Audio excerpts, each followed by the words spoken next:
Shalom Elohim, Bapak Ibu sekalian, puji Tuhan kita ketemu lagi dalam program Kesaksian Iman. Saya berdoa, saya berharap Bapak Ibu sekalian sehat, bahagia, dan dalam perlindungan Tuhan yang sempurna, dan selalu sukses dalam karya, dalam pelayanan, dalam usaha, dalam pekerjaan. Tuhan memberkati kita semua berlimpah-limpah. Puji Tuhan.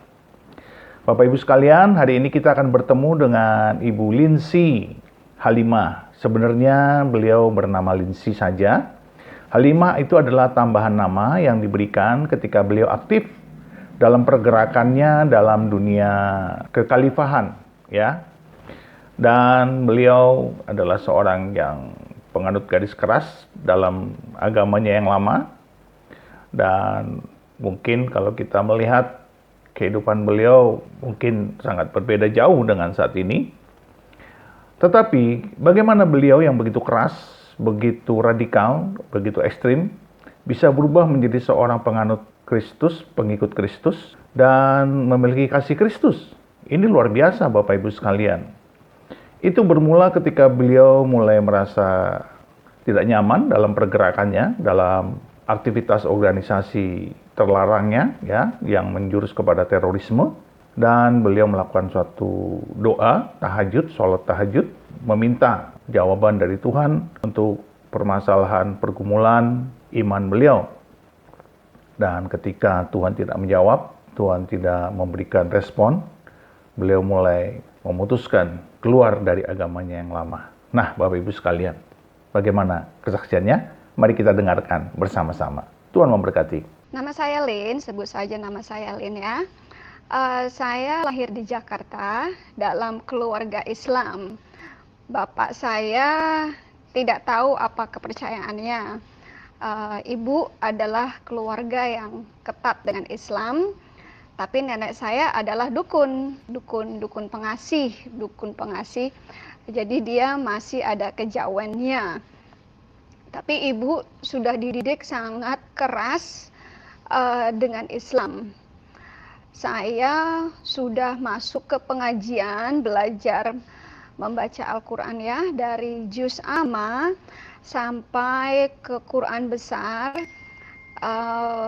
Saya 2 kali khatam, tapi 2 kali khatam juga bukan berarti apa-apa. Saya tidak mengerti apa yang saya baca. Saya harus sembahyang 5 kali sehari. Kadang-kadang saya harus disuruh juga untuk sembahyang tahajud, sembahyang tarawih. Saya tidak boleh stop, ya, nggak boleh males. Puasa saya nggak boleh berhenti kecuali kalau menstruasi aja. Itu saya sangat diperhatikan oleh mama saya yang ketat agama Islamnya. Tapi banyak pertanyaan-pertanyaan di dalam hati tentang Islam yang tidak pernah terjawab sampai saya menemukan Kristus. Pertanyaan yang simple aja ya, saya ada tetangga orang Kristen namanya Tante Natalie. Natalia ya, suaminya kalau nggak salah namanya Anthony. Saya lihat Tante Natalie ini selalu senang, selalu bahagia, kayaknya selalu gembira, tidak pernah sedih, selalu bernyanyi-nyanyi ya.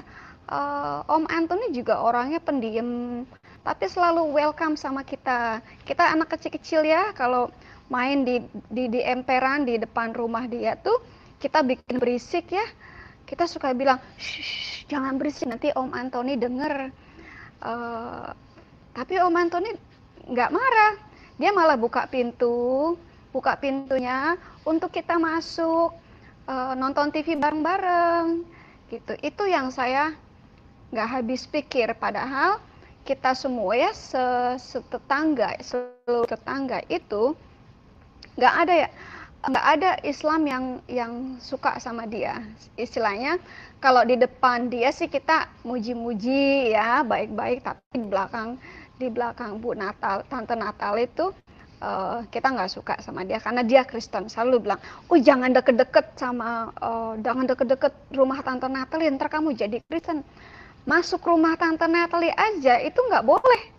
Jangan masuk rumah Tante Natalie, nanti kamu jadi Kristen.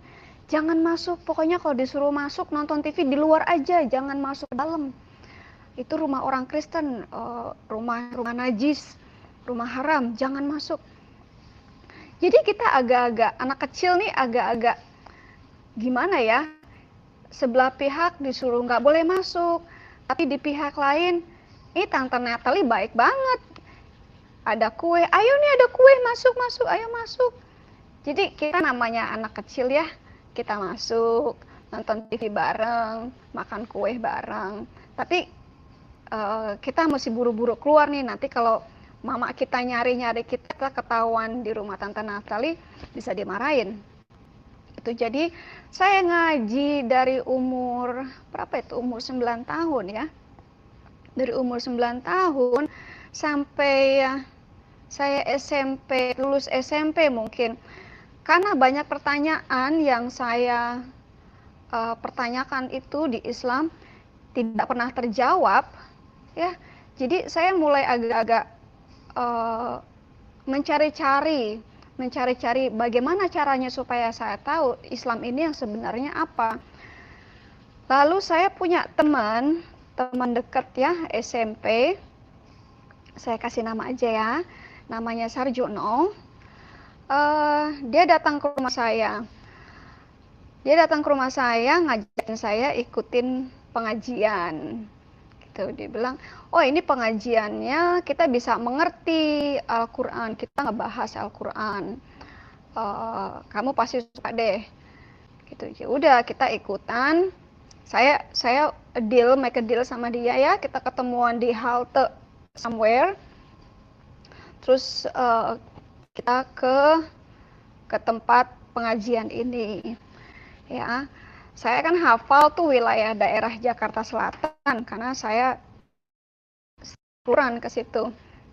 Itu di daerah Lenteng Agung, ya, dekat dengan rel kereta api, rel kereta api di Lenteng Agung. Terus kelihatannya seperti kos-kosan mahasiswa, gitu. Makanya saya tanya, ini kos-kosan anak kuliahan ya? Terus dia nggak jawab secara detail, cuma bilang, ya lihat aja nanti, kita nunggu ya, lama banget itu, tapi nggak sampai jamuran sih, cuma panas aja. Terus ada pintu dibuka pintu dibuka, kita disuruh masuk, silakan masuk. Yang saya lihat di ruangan itu ya, di ruangan kayak rumah kos itu kosong, hanya ada papan board, itu whiteboard ya, cuma ada whiteboard, terus ada pengajarnya di situ, dan banyak sekali itu Quran di sekitar situ, banyak sekali Quran, terus banyak sekali itu marker, mungkin sudah banyak pengajaran di situ, saya kurang tahu juga. Pengajarnya saya kasih nama aja ya, tapi ini bukan nama sebenarnya karena semua yang ada dalam organisasi ini bukan nama yang sebenarnya. Mereka diberi nama oleh pemimpin mereka saat mereka dibait. Jadi nama orang ini yang saya kenal adalah Pak Lukman Hakim. Ya, orangnya kurus, perawakannya kecil, rambutnya hitam tebal. Dia tinggal di Mampang Perapatan. Saya juga tinggal di Mampang Perapatan waktu itu.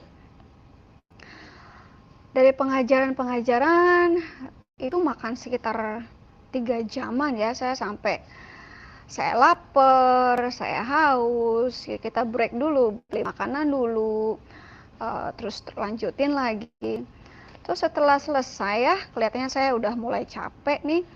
Emang ada ketertarikan, ada apa ya, ada bait istilahnya, ada pancingan untuk saya mau tahu yang lebih lagi gitu. Tapi dari awal sudah dikasih itu, yang kita lakukan, ada yang kita kerjakan adalah jihad memerangi orang kafir gitu. Saya di pertemuan kedua itu saya tanya, maksudnya jihad memerangi orang kafir ini apa?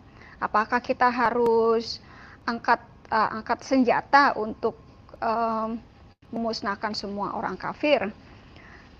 Si Pak Lukmannya bilang, oh itu nantinya kita akan ke situ, tapi yang sekarang kita adalah akidah dulu nih, menguatkan akidah anti dulu nih. Di sana kita panggilnya kayak orang Arab ya, anti, antum, umi, aba, abi, begitu bilangnya. Meskipun saya kelahiran di Jakarta, saya nggak begitu terkesan dengan panggilan-panggilan Arab seperti itu. Karena memang buat saya, kenapa kita mesti ikut-ikutan bahasa lain atau budaya lain? Kenapa nggak pakai bahasa Indonesia aja? Kenapa tidak dengan budaya Indonesia aja kita kentalkan, kita kuatkan? Kenapa mesti budaya Arab yang harus kita kentalkan? Begitu. Setiap pertemuan itu selalu rahasia. Setiap pertemuan kita tidak dikasih tahu di mana lokasinya. Tapi setiap pertemuan kita cuma boleh tahu kita kumpulnya di halte ini. Gitu. Misalnya di halte Pasar Minggu deket apa gitu ya, deket rel kereta atau deket apa pokoknya. Selalu begitu. Pertemuannya itu sangat rahasia, tempatnya juga sangat rahasia, dan tempatnya itu selalu berubah-ubah. Tidak pernah di lokasi yang sama. Ya ada yang sama, tapi kemudian berpindah lagi. Jadi kita kalau sudah sampai ke halte itu pasti ada telepon umumnya. Dulu kita ada telepon umum kuning biru ya. Ada telepon umumnya, kita harus telepon ke pager. Pager bilangnya, pesannya begini, oh barang siap diangkut. Gitu. Misalnya barang dagangan siap diangkut. Supaya tidak dicurigai oleh pihak telecommunicator, pihak Telkomsel misalnya. Waktu itu, jadi selalu ada seperti itu. Kode-kode tersendiri yang hanya orang-orang kita aja yang tahu. Hanya kita-kita yang mengerti kode-kode tersebut. Kalau kode bahaya itu kodenya apa? Kalau kode semuanya sudah siap, kodenya apa itu kita-kita orang dalam aja yang mengerti itu. Orang lain nggak tahu bahasa tersebut, kode-kode tersebut. Begitu. Jadi setiap kita ada pertemuan, ada kodenya. Nanti kodenya begini, nanti kodenya begitu. Terus nanti dibilang nanti yang jemput anti nggak sendirian, nanti ada yang jemput itu bersama dengan anti-anti yang lain, pakai mobil ini misalnya begitu. Terus kita nunggu tuh, kita nunggu lama banget. Setengah jam, 1 jam, sekarang sampai 1 jam kita nunggu. Tapi karena kita antusias dengan kita akan mendirikan negara syariah nih di Indonesia. Kita akan menegakkan hukum Islam di Indonesia. Kita akan memerangi orang-orang kafir ini. Kita akan menjadikan orang kafir ini semuanya Islam. Semuanya dalam syariah. Kita akan menegakkan lagi nih hukum-hukum yang Rasulullah Muhammad pernah tegakkan dulu di Madinah. Jadi kita antusias ya, karena upahnya surga juga gitu. Jadi ada upah surga. Wah, surga nih. Surganya macam apa? Saya juga nggak ngerti. Surganya yang macam bagaimana? Saya juga nggak ngerti waktu itu. Cuma ada keinginan untuk berperang, ada keinginan untuk jihad, ada keinginan untuk ya aku juga mau dong pahala yang lebih besar. Berjihad ini kan pahalanya paling besar ya, yang menurut Quran itu kalau kita jihad, kita mati dalam jihad, kita langsung masuk surga. Bahkan mamaku juga selalu bilang, kamu baiknya mati jihad. Kalau mati jihad itu udah pasti masuk surga. Jadi ada keinginan di situ. saya mau berjihad, saya mau mati dalam jihad. Itu dulu minded saya. Nah, saya setelah 3 kali pertemuan, 3 atau 4 kali pertemuan ditawarkan untuk bait, ya, proklamasi. Saya saya setuju, saya mengikuti bait.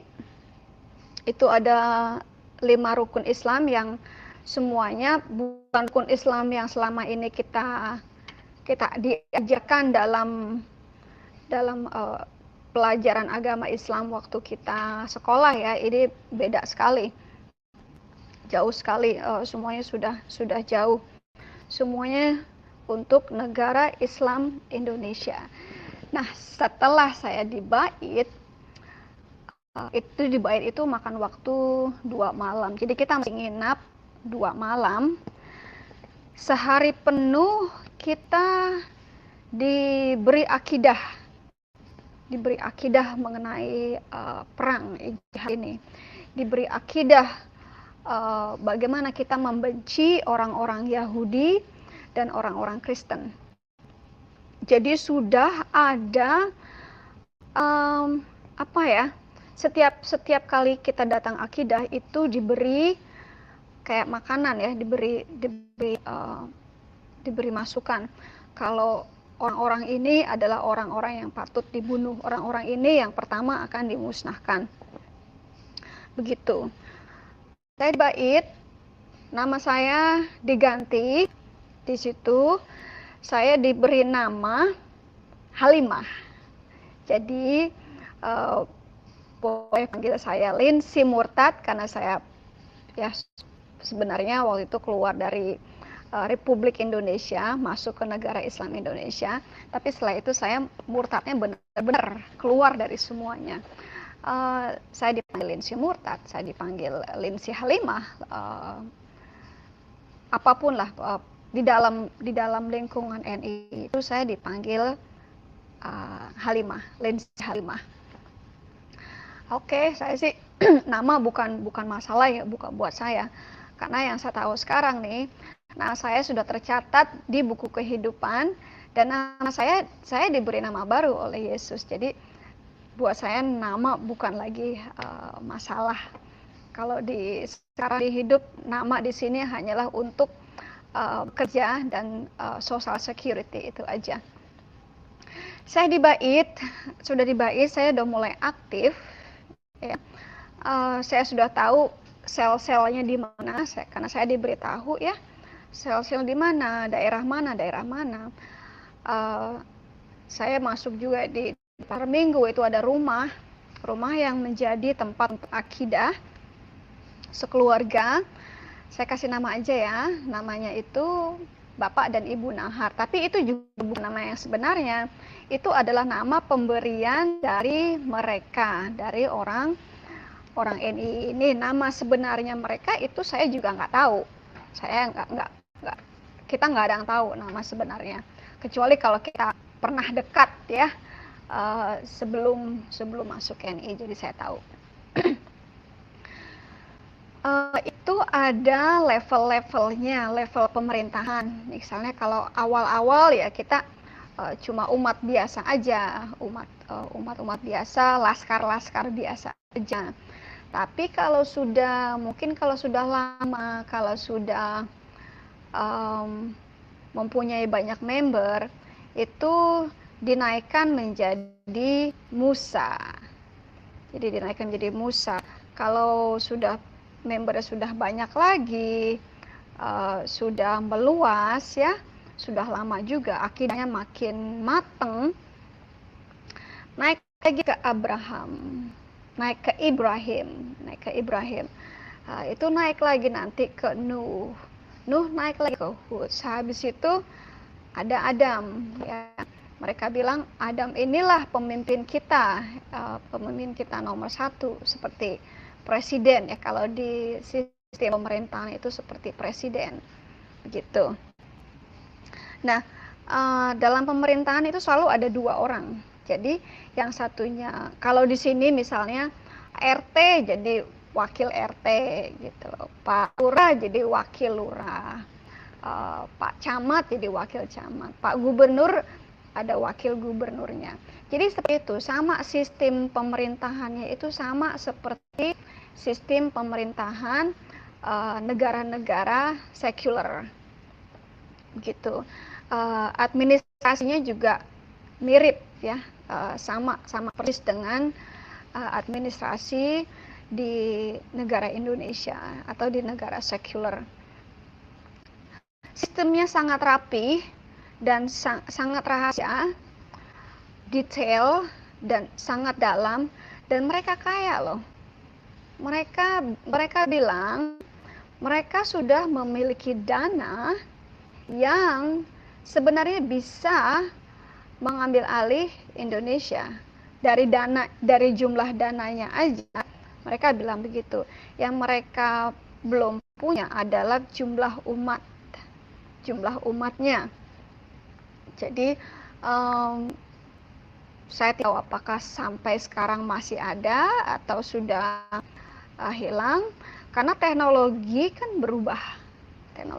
Saya nggak tahu bagaimana. Tahun 98 itu ya, waktu kejadian bulan Mei, mungkin ada yang ingat ya, kejadian bulan Mei tahun 98 itu ada riots di Jakarta, perusuhan, penjarahan, pembakaran ya, bahkan banyak yang diperkosa, perempuan-perempuan, cewek-cewek Chinese ya, yang cewek-cewek Kristen itu banyak yang diperkosa. Karena di luar dari NI, di luar dari pergaulan saya dengan orang Islam, saya juga banyak bergaul. Saya punya banyak teman yang non-Islam. Saya banyak teman orang Kristen dari luar. Karena pergaulan saya yang luas. Ada juga teman-teman Yahudi. Waktu itu saya banyak sekali teman.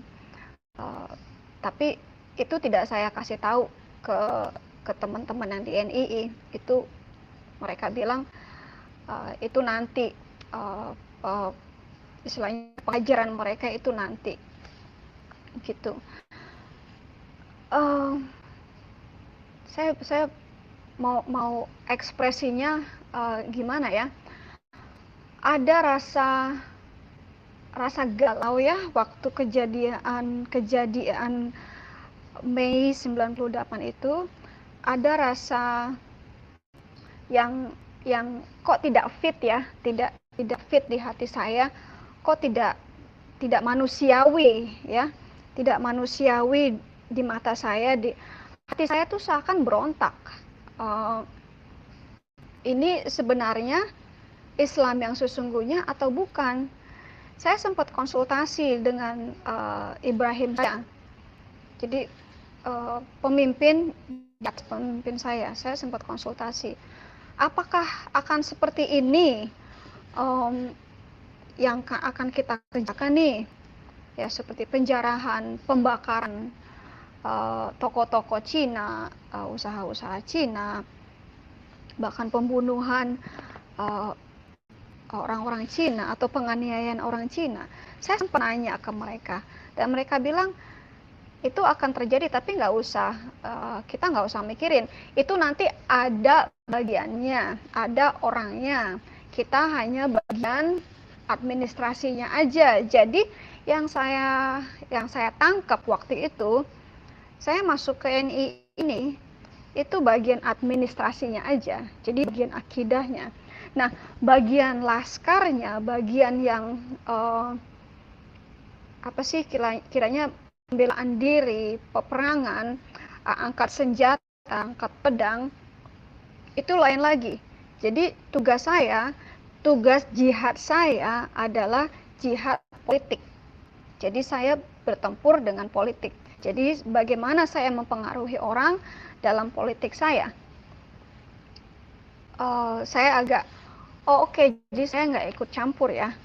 Tapi masih ada di hati saya yang terganggu ya. Well, oke, saya nggak turun dalam berperang. tapi saya ikut campur dalam strategi. Jadi istilahnya saya tetap aja ikut campur dalam darah ini, pertumpahan darah ini. Saya sempat merenung, waktu kejadian bulan Mei itu, saya baru selesai akidah. Di Srengseng Sawah. Saya waktu itu ada di Pasar Minggu bersama dengan teman saya ini, yang teman SMP, nama sebenarnya nih, saya kasih nama sebenarnya. Namanya Sarjono. Dia tinggal di Pondok Kelapa, Jakarta Timur. Ya, saya waktu itu pakai jilbab. Tapi pas saya masuk ke dalam bus itu ya, bus di Pasar Minggu, itu semua mata itu tertuju kepada saya. Ini mata yang cowok-cowok nih tertuju kepada saya. Kenapa mereka tertuju kepada saya? Pertama, karena saya Chinese, ya. Mereka melihat, wah ini ada Cina nih masuk ke bus, tapi kok pakai jilbab, berarti ini Cina Islam. Mereka nggak ganggu saya, mereka cuma ngeliatin aja, perhatiin saya aja. Oh itu saya duduk di belakang, kayak preman, saya demennya duduk di paling belakang, gitu. Saya ada rasa deg-degan juga waktu itu, tapi saya tetap berharap saya dilindungi, saya nggak kenapa-napa. Saya pulang dengan selamat. Saya mikir, setelah sampai rumah itu saya berpikir, saya bertarung. Dalam pikiran saya itu saya bertarung. Setelah itu, mama saya, karena saya kan nggak tahu Islam itu seperti apa, pendalaman Islam itu seperti apa. Karena di dalam NII itu tidak diwajibkan untuk sholat 5 waktu. Tidak diwajibkan untuk sholat ini itu, begitu. Jadi saya sempat ngomong ke mama saya, ini saya ada pergumulan hati, pergumulan pikiran. Apakah saya mesti keluar dari organisasi ini, atau saya mesti tinggal dan meneruskan jihad saya? Mama saya juga sebenarnya kurang mengerti, cuma emang harus ngaji, udah itu aja. Maka saya bilang, lu cobalah sholat tahajud aja lu, begitu. Padahal menurut Pak Yasin bilang bukan sholat tahajud sebenarnya, tapi sholat sholat yang lainnya, saya nggak ngerti, saya lupa itu namanya. Ya udah, saya sholat jam 2 pagi waktu itu saya bangun ya, dengan niat saya meminta petunjuk, saya diberikan, paling tidak diberikan suara, diberikan inspirasi, diberikan sesuatu yang saya bisa mengambil keputusan. Saya sudah sholat, saya bangun jam 2 pagi, saya baca Al-Fatihah, saya bahkan baca surat Yasin, panjang kan surat Yasin itu, saya ngaji, jadi jam 2, saya baca surat Kursi, apapun saya baca, saya sholat lagi, saya baca Kursi lagi, sampai kiranya sudah mendekati subuh, saya tidak mendengar apapun, saya tidak merasakan apapun, cuma capek aja, jengking tunggang-tungging, berkali-kali, capek, ngantuk, kesel juga. Saya memutuskan begini, saya bilang begini, ya Allah, kalau saya tidak mendengar apapun dari Engkau, maka subuh ini adalah subuh yang terakhir. Karena ini adalah hidup mati saya. Apakah saya akan tetap di sini, di NII, atau saya harus keluar? Dan bagaimana saya keluar?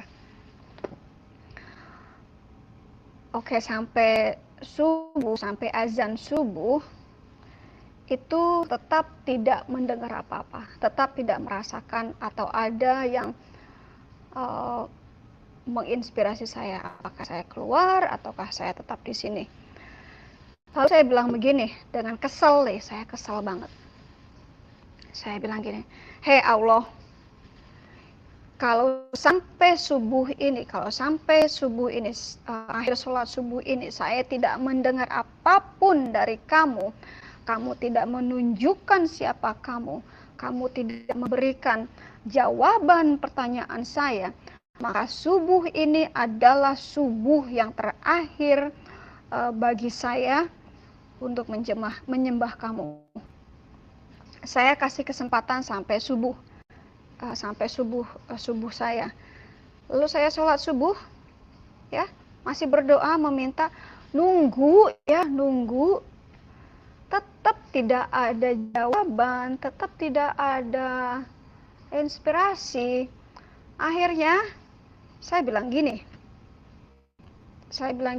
ngomongnya saya itu ngomong agak keras, ngomong agak kasar, bukan dalam hati lagi, bukan pelan-pelan lagi ngomongnya, saya ngomong kasar. Hei Allah, dasar lu mah bukan Tuhan. Jawab lu nggak kasih. Ini adalah subuh terakhir gue nggak mau lagi berhubungan dengan Islam, gue nggak mau lagi ngaji-ngaji, gue nggak mau lagi sembahyang, gue nggak mau lagi ada hubungannya dengan Islam. Pokoknya hari ini adalah hari terakhir gue menyembah lu. Udah saya fokus. Mama saya sampai bangun. Ini kamu apa sih ribut-ribut, marah-marah? Saya cuekin aja mama saya kembali tidur. Karena saya waktu itu kerja siang. Saya kembali tidur, terus saya seperti biasa kerja, ya. Nah, pas balik ke rumah, itu saya nggak sholat. Saya nggak mau kemana-mana. Saya nggak mau ngaji lagi, saya nggak mau menyentuh Quran. Udah, saya stop. Mama saya sampai bingung. Kamu ini kenapa sih? Kok sikapnya jadi begini? Jadi ndablek, jadi apa ya? Rebellious tuh. Jadi suka membangkang. Terus akhirnya aku bilang sama mama, "Ma, saya sudah memutuskan keluar dari Islam." Saya bilang gitu. Saya nggak mau lagi sholat, saya nggak mau lagi berhubungan dengan Islam, saya nggak mau lagi ngaji, pokoknya saya udah nggak mau apapun yang dengan Islam. Oh, mama saya kaget dan nangis, ya. Dia cuma bisa nangis. Dia bilang, kamu itu kok kejam banget sih, mau kamu jadi orang kafir, kenapa kamu mau jadi orang kafir? Orang kafir itu masuk ke neraka. Nanti mama gimana kalau gak ada yang ngedoain mama? Saya kan orangnya gampang menggampangkan sesuatu, ya. Aku bilang, ya udah mah kalau nggak ada yang doain mama, suruh tetangga aja yang doain. Karena saya nggak akan berdoa, saya bilang gitu. Oh, bukannya bikin mama berhenti nangis, jadi nangisnya makin kencang. Papa lagi nggak ada, papa lagi kerja waktu itu. Oh, makin jadi mamaku tuh mukanya bengkak. Sampai dia nggak buka warung. 2 hari dia nggak buka warung, sakit dia. Saya tetap urusin mama, saya tetap sayang sama dia, ya. Terus itu orang dari NII itu selalu datang ke rumah, itu selalu nyamperin saya, mau menjemput saya. Pokoknya apapun itu mereka maunya menjemput saya untuk kembali ke akidah. Saya kabur-kaburan waktu itu. Saya bilang sama mama, kalau si Juno datang atau si Rohim datang atau Panahar datang, bilang aja saya, mama nggak tahu saya di mana, atau saya kerja atau sibuk. Mereka sempat loh minta tahu di mana kerja saya. Mama saya sempat dipaksa sama mereka, ya. Saya nggak tahu bagaimana caranya, bagaimana apa yang mereka katakan ke mama saya. Tapi mereka pernah datang ke tempat saya kerja. Dalam hati saya, loh, dari mana mereka tahu saya kerja di sini? Begitu. Terus pulangnya, mereka mau ajak saya langsung dari kerja ke akidah. Saya bilang, saya capek, saya mau pulang, saya ngantuk. Uh, lain kali aja ya. Lain kalinya kapan nih Umi? Lain kalinya kapan nih? Anti sudah absen lama sekali, sudah tidak pernah datang. Saya bilang, saya nggak mau denger urusan ini, saya mau pulang, saya capek, udah. Lalu saya pulang, sambil taksi pulang. Terus saya tanya ke mama, Mak, si Rohim itu datang saya kerja, mama tahu ya di mana saya kerja. Terus akhirnya mama aku terus nggak enak mama, si Rohim itu di sini sudah berjam-jam dari pagi sampai siang itu nungguin kamu, terus sore datang lagi nungguin kamu. Ya udah mama kasih tahu di mana kamu kerja. Itu mengakibatkan saya mesti keluar kerja dari situ ya. Saya mesti kerja di tempat lain lagi. Itu akhirnya saya memutuskan, Mak, saya mau kos sendiri ya. Saya nggak bilang sama mama saya, waktu itu saya udah pacaran orang dengan Yahudi, tapi saya nggak bilang, saya cuma bilang saya pindah, saya nggak akan tinggal sini, saya ada apartemen di Kuningan. Waktu itu saya tinggal di Kuningan depan apa itu supermarket besar ya, saya lupa namanya itu, bekas stadium juga, dekat dengan stadium. Saya tinggal di situ, namanya kalau salah di Genteng Ijo, Genteng Ijo apartemen. Nah, kalau masuk situ kan harus ngelewatin satpam ya. Kalau saya nggak kasih daftar ke satpam, siapa yang mau datang itu nggak bisa masuk. Jadi saya merasa aman di situ. Saya tinggal di situ cuma sebentar. Tapi saya selalu jenguk mama. Mama bilang, si Rohim datang, si Panahar datang, itu datang terus. Jadi saya merasa saya nggak bisa kemana-mana. Terus akhirnya saya ngomong sama cowok saya waktu itu, ya cowok saya bilang ini saya dikejar-kejar dengan mereka. Terus selalu saya ditawarkan gini, ya udah kalau gitu kamu sekolah di Singapura, saya yang kasih biaya tempat tinggal, kamu nggak usah khawatir. Mereka ada apartemen waktu itu, apartemen dari keluarganya. Jadi saya setuju, saya sekolah di Singapura. Itu saya sekolah diam-diam, saya nggak kasih tahu mama, saya nggak kasih tahu orang tua. Jadi saya kabur begitu aja. Handphone saya tinggal di rumah, saya tinggalkan, saya pergi aja. Apartemen juga saya tinggal, saya tutup apartemen. Istilahnya saya nggak tinggal di situ lagi, saya pindah ke Singapura. Tapi ada perasaan bersalah karena saya nggak kasih tahu orang tua. Saya telepon ke rumah, ternyata bapak di rumah sakit. Jadi saya memutuskan untuk pulang. Biar bagaimanapun juga, saya tetap sayang sama orang tua saya. Jadi saya pulang waktu itu dari Singapura. Padahal saya mau ada tes waktu itu, tes pertengahan, tes akhir semester. Tapi saya pikir sudahlah, saya bisa lagi kuliah somewhere someday, gitu ya. Orang tua saya dulu. Saya pulang. Bapak saya di rumah sakit, terus saya minta maaf itu sama bapak karena nggak bilang.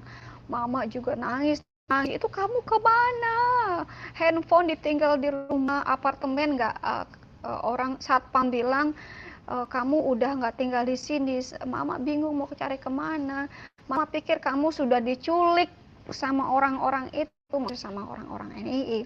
Mama pikir kamu sudah diculik, mama pikir kamu sudah nggak ada. Terus saya bilang, maaf deh mak, saya kabur nggak bilang-bilang. Saya bilang, mak saya di Singapura, saya ke Singapura waktu itu. Akhirnya saya bilang ke mama saya soal cowok saya ini, orang Belanda. Mama saya kaget, kamu ke Singapura?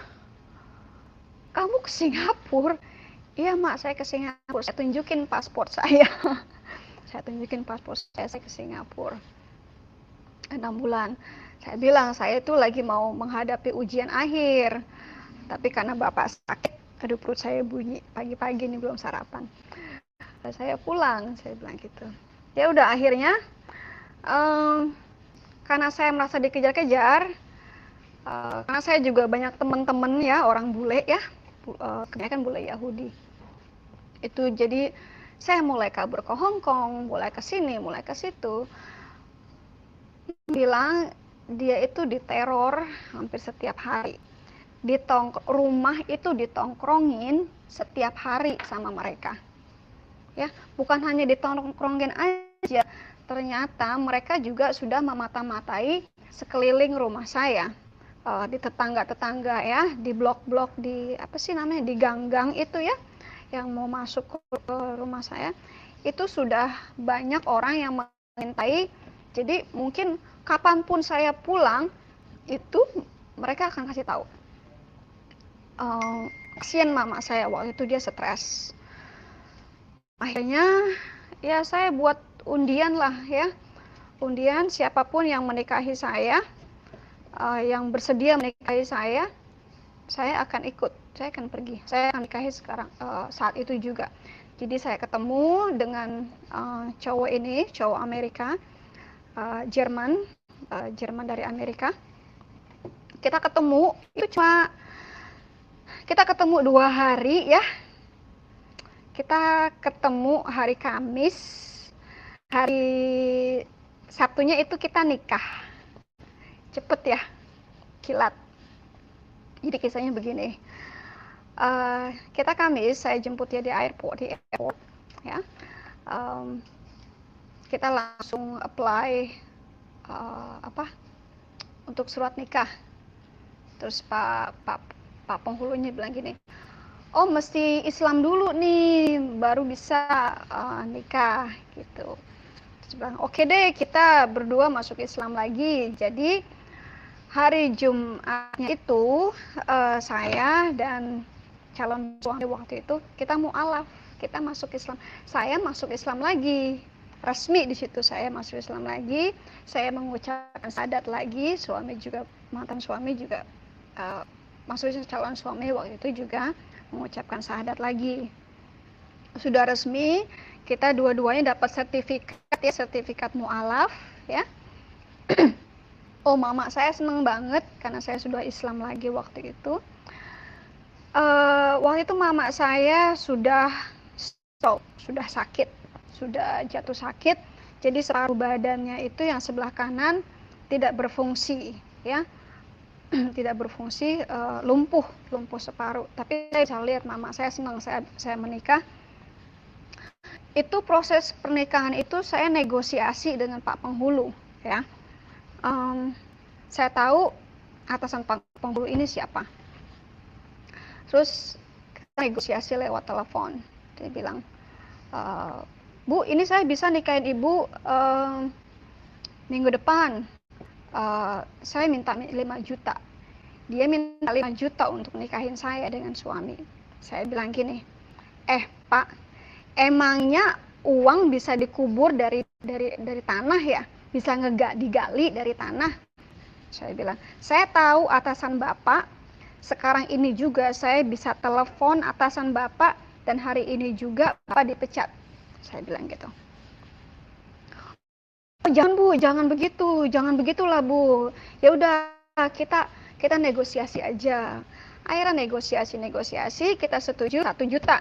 Oke, 1 juta ya Pak ya, 1 juta. Tapi dia bilang, tapi jangan bilang siapa-siapa ya Bu ya. Udah, gimana kalau besok Bu kita nikahkan? Saya oke, sip. Jadi hari Jumat saya teleponan sama penghulu, hari Sabtunya kita nikah. Ya, kita dinikahkan di situ. Saya cuma pakai baju kemeja putih. Udah ya, suami juga pakai kemeja putih, tidak ada persiapan sama sekali. Persiapannya cuma Quran, udah pakai kerudung putih, udah itu aja. Terus bilang, Senin datang Bu ke sini untuk ambil buku nikahnya. Saya datang sesuai dengan jam mereka. Ternyata buku nikahnya belum jadi, saya masih nunggu ya sampai jadi. Nah, mereka minta duit lagi. Terus aku bilang, saya langsung ngomong ke Pak Penghulu, Pak Penghulu ini gimana sih? Bapak udah minta 1 juta, sekarang minta lagi duit untuk ngurus buku nikah. Terus Pak Penghulunya bilang, Bu, jangan keras-keras Bu, udah nanti saya atur deh. Terus langsung deh itu diatur sama Pak Penghulunya. Jadi hari itu juga saya dapat surat nikah. Dah. Beres.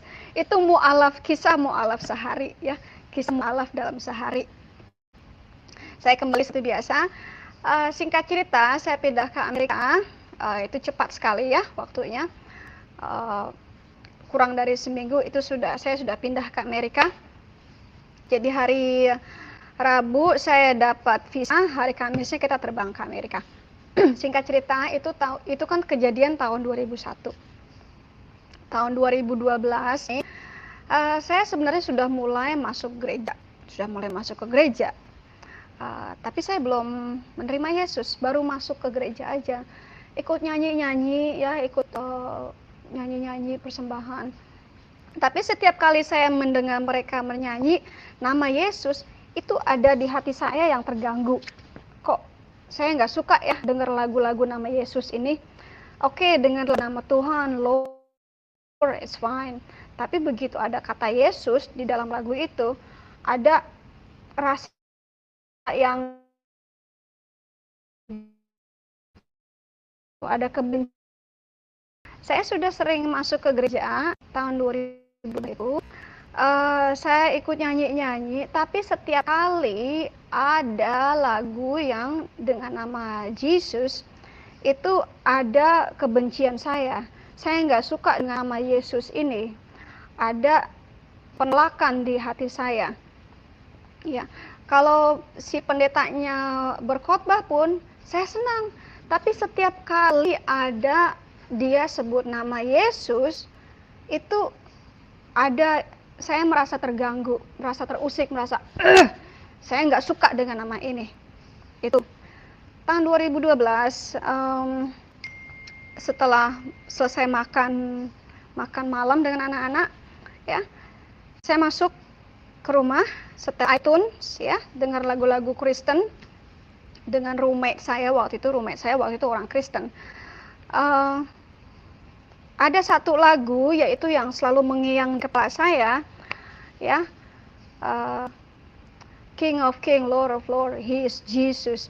Nah, nama Yesus itu yang nggak bisa keluar dari mulut saya. Setiap kali saya mau menyebut nama Yesus, itu nggak bisa keluar. Yang keluar itu lain, Ziz. Pokoknya aneh, yang keluar itu nggak pernah nama Yesus. Tiba-tiba itu lidah saya seperti kram. Lidah saya kram, saya nggak bisa bicara, itu seperti beku. Lidah saya tuh seperti udah nggak bisa bergerak. Itu saya mulai panik. Nggak pernah saya ngalamin lidah saya tuh seperti beku. Itu saya mulai panik, saya mulai nggak bisa ngomong. Saya masuk kamar, saya tutup pintu, saya duduk di di bed ya, di bed di headboardnya seperti ini ya, ada headboard ya.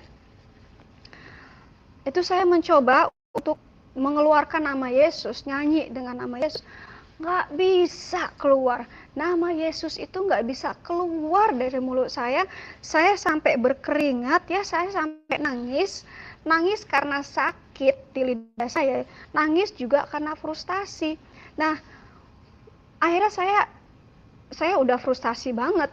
Saya akhirnya begini, saya teriak keras. Ini jam 12 malam loh, saya teriak-teriak ya, help me Jesus. Begitu nama Yesus itu keluar dari mulut saya, itu saya terjengkang.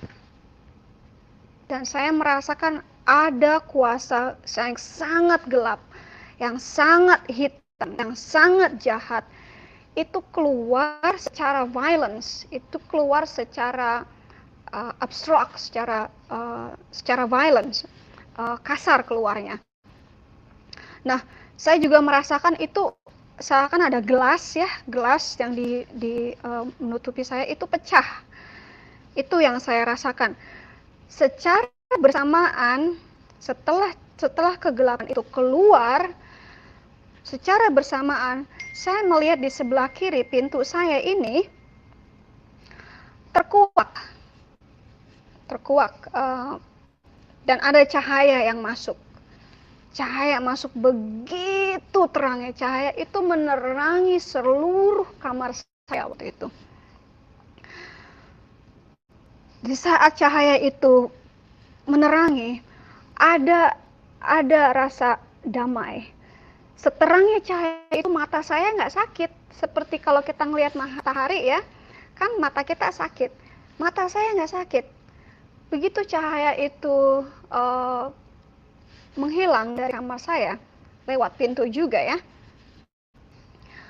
ada kedamaian tersendiri di saya. Ada rasa kasih, ada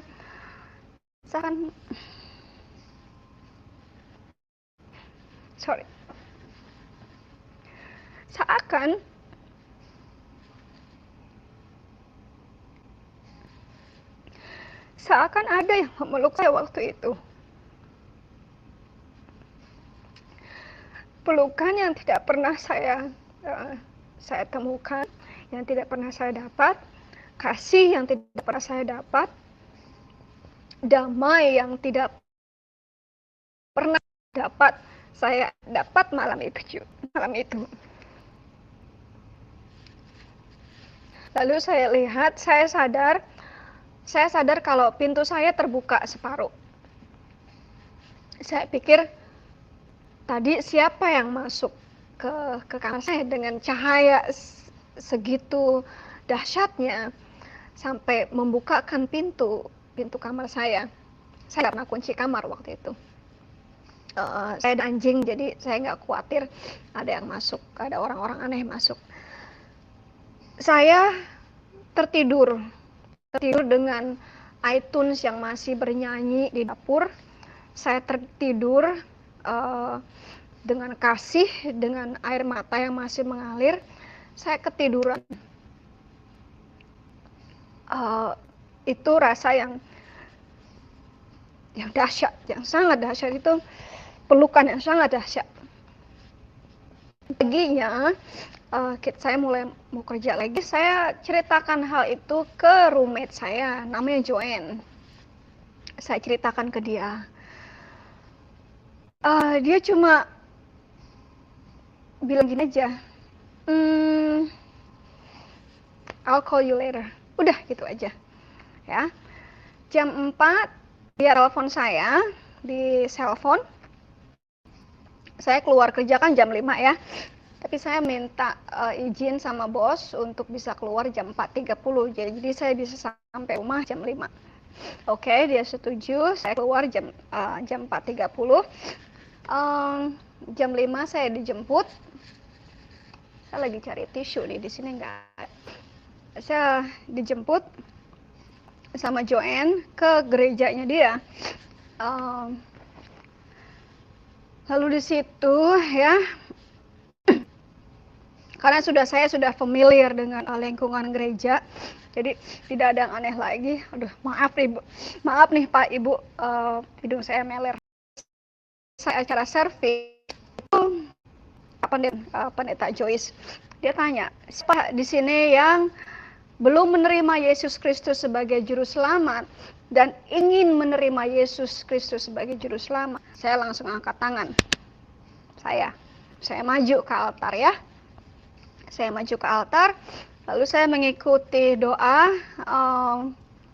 pengampunan dosa. Saya minta ampun kepada Yesus dan meminta Yesus untuk memenuhi diri saya. Itu saya bergetar, saya menangis lagi, saya nangis sejadi-jadinya di gereja, di depan orang banyak. Padahal saya anti nangis waktu itu. Lalu ibu pendeta itu meletakkan tangannya di di kepala saya, dahi saya, itu saya ambruk. Saya ambruk, lemes itu seakan tidak ada tulang. Lalu saya dibantu dengan jemaat lainnya untuk duduk kembali ke tempat saya duduk ya. Lalu saya biasalah perkenalan dengan pendeta. Nah, perjalanan saya dengan Kristus itu dimulai dari situ. Setiap malam saya membaca Alkitab, saya itu seakan-akan haus dengan firman. Tadi saya sudah sentil sedikit, tahun 2011 itu saya didiagnose cervical cancer. Akhir tahun 2012 saya mesti kembali lagi ke Women's Clinic untuk melihat, untuk check up lagi. Saya minta doa kepada ibu pendeta waktu itu. Saya kasih tahu kalau saya didiagnose cancer dan saya akan check up lagi. Saya didoakan, saya ada pelepasan, didoakan cancer saya sembuh. 2013 saya mendapatkan report card klinik kalau cancer itu sudah tidak ada, saya negatif. Jadi report saya itu negatif. Begitu saya bukanya itu begini, dalam postcard ya, saya buka, ini saya belum melihatnya apa. Saya tetap berdoa, Lord, you say that I am healed, by your stripe I am healed. Dengan bilur-bilurmu, engkau bilang saya sudah sembuh. Maka aku katakan, aku sembuh, dan report yang aku terima adalah report yang bagus. Lalu saya buka itu postcard. Di situ terreport negatif, reportnya negatif. Gosh, saya senang sekali. Saya menari-nari di dapur itu, menari-nari kegirangan. Saya memuji Tuhan, saya sangat girang waktu itu. Saya kasih reportnya ke pendeta saya. Jadi Tuhan bukan hanya menyelamatkan saya dari liang kubur, dari siksa kubur, dari neraka, tapi Dia juga menyembuhkan saya dari cervical cancer. Itu cancer yang menjadi momok perempuan ya. Begitu. Dan selanjutnya sebenarnya masih banyak lagi keajaiban-keajaiban Yesus kepada saya.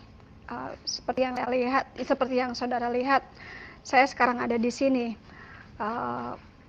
Karena ketakutan saya kabur, sekarang saya merasa damai.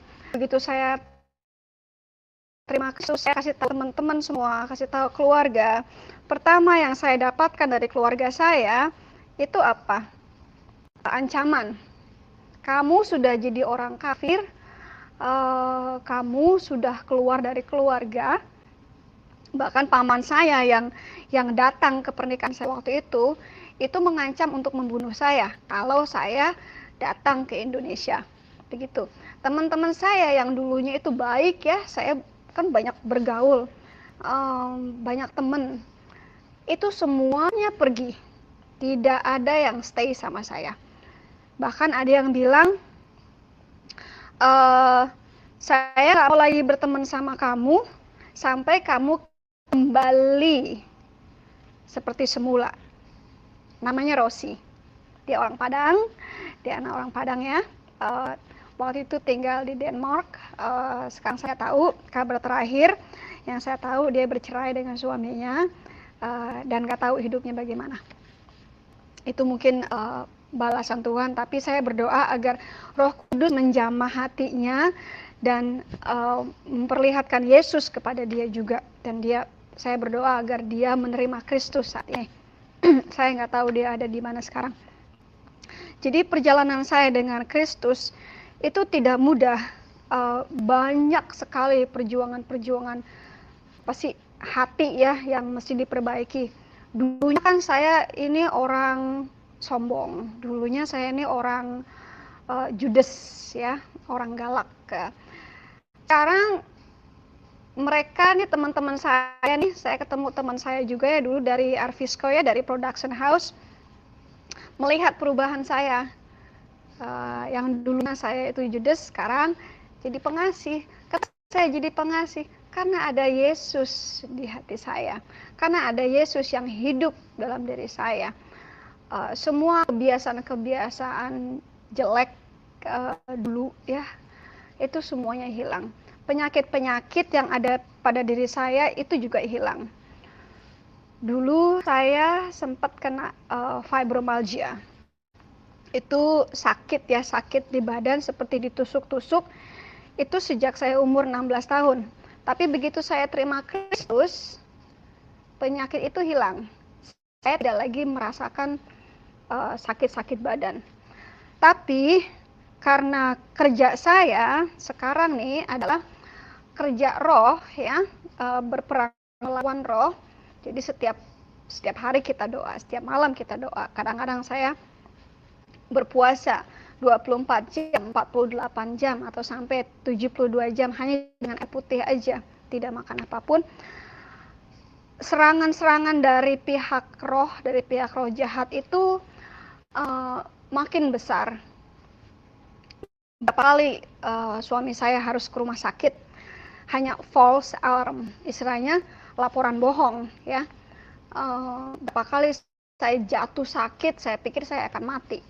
Ternyata hanya laporan bohong ya, hanya menghindari saya untuk preaching, mengasihi, menghindari mereka tidak, si roh jahat ini tidak mau saya memberitakan Injil, tidak mau saya worship, tidak mau saya bernyanyi, karena saya sekarang juga kan jadi worship leader, menyanyi dan main keyboard ya, dan saya membantu suami juga kalau saat dia sang cuti ya, saya gantian saya yang khotbah.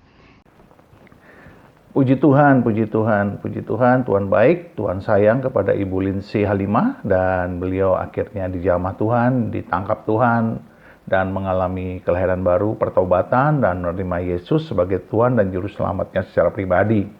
Beliau mengalami suatu damai sejahtera yang berlimpah-limpah dan memiliki kasih Kristus yang sangat jauh berbeda dari agamanya yang lama. Nah, Bapak Ibu sekalian, mari kita terus berdoa. Ada begitu banyak kelompok-kelompok radikal terorisme di Indonesia ini, dan mereka terus bergerak walaupun sembunyi-sembunyi, tetapi ketika kita berdoa, kita minta Tuhan melawat mereka semua, ya, kaum khilafah ini yang menentang Yesus Kristus dengan begitu keras. Tetapi kita memiliki kasih, kita mendoakan mereka, Tuhan pasti menjamah mereka, sebagaimana Ibu Lindsay Halimah dijamah Tuhan. Mari teruslah Bapak Ibu sekalian kita berdoa, jangan pernah menyerah, jangan pernah undur, dan tetaplah mengasihi, dan tetaplah semangat di dalam Yesus Kristus, dan Roh Kudus menjamah kita semua, memberikan kita kekuatan yang baru, pengharapan yang baru, iman yang baru, kasih yang baru, sehingga kita terus berani berdoa untuk keselamatan jiwa-jiwa. Terpujilah nama Tuhan Yesus, tetap maju di dalam Tuhan Bapak Ibu sekalian. Tuhan berkati kita semua di dalam nama Bapa dan Anak dan Roh Kudus, di dalam nama Tuhan Yesus Kristus. Haleluya, haleluya. Amin, amin, amin, amin.